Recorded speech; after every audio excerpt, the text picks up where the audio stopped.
আল্লাহ নবী সাল্লাল্লাহু আলাইহি সাল্লাম আমরা কিতাবে পড়ছি, নবীজির ঘরে আম্মাজান আয়েশা রাদিয়াল্লাহু তাআলা আনহা বলছেন 3 মাস লাগাতার চুলায় আগুন জ্বলে নাই। কয় মাস? কোন বিবির ঘরে 9 জন স্ত্রী একসাথে ছিলেন। রাআইনা হিলালান সুম্মা হিলালান সুম্মা হিলালান মা আওকাদাত ফি আবিয়াতি রাসূলিল্লাহ নারুন। নবীর কোন বিবির ঘরে 3 চাঁদে 3 মাসে চুলায় আগুন জ্বলে নাই।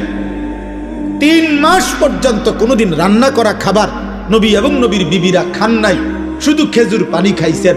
14 দিনও পেটে পাথর বাঁধছেন, ক্ষুধার কষ্ট সয়েছেন। কেন? এটার একটা হিকমত কিতাবে লিখছে।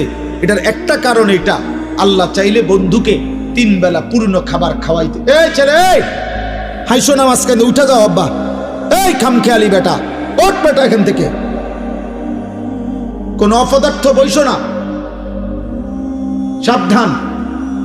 নিষেধ করলাম আমি, কিন্তু আমি সবার সমর্থন চাই না, আমি আখিরাত চাই। আমি এখানে ভোটের জন্য আসি নাই যে সকলের সমর্থন দরকার, লাগবে না আমার।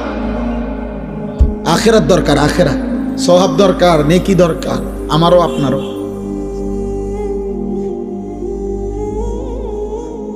মনে রাখবো আব্বা, আমি যত কথাই আমরা বলি, হেদায়েত মূলত আল্লাহর হাতে, পরিবর্তন মূলত কার হাতে? আল্লাহর হাতে। এটা নবীজিকে আল্লাহ আগে বলে রাখছে, বন্ধু দাওয়াত দিবেন আপনি, লোক নিমু আমি।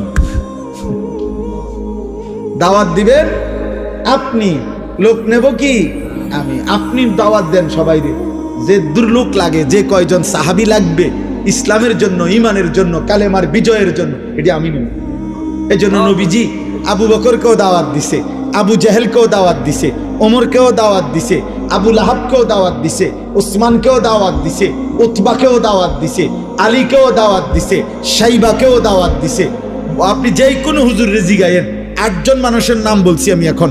এই 8 জনই একই বংশের, কোরাইশ বংশের, এক এলাকার, এক মহল্লার। আল্লাহ বলছে, বন্ধু আবু বকরকে আমি নিলাম, আবু জাহেলকে নিলাম না, ওমরকে নিলাম, আবু লাহাবকে নিলাম না, ওসমানকে নিলাম, উতবাকে নিলাম না, আলীকে নিলাম, শাইবাকে নিলাম না।